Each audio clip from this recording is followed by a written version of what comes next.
Now you're out here on the YouTube trying to learn everything you can about cabinets and hinges, hoping that you're going to find a secret to figuring out how to replace this stupid $20 hinge on your Lazy Susan. You don't need to know nothing about hinges. All you got to know is if you got a frameless cabinet or a framed cabinet. That's all you got to know. Because every Lazy Susan hinge is pretty much the same. It's technically called a 165-degree full overlay hinge. I don't even know if it's technically called that. Major difference is one is for framed cabinets, one is for frameless cabinets. Those are the two main differences. So once you find out which one you got, you're golden. And here's how you can tell.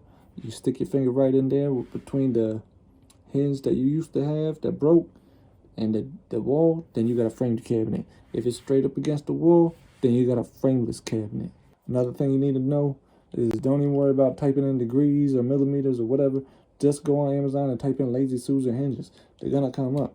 Another tip, get the quiet close, because they don't tell you that a quiet close is a quiet close, but a non-quiet close is a loud close. They try to act like it's a regular close. There's no regular close. There's either loud or quiet. So I got myself a loud close without realizing it. That's what it looks like. And now every time I close my Lazy Susan cabinet, everybody in the house wake up.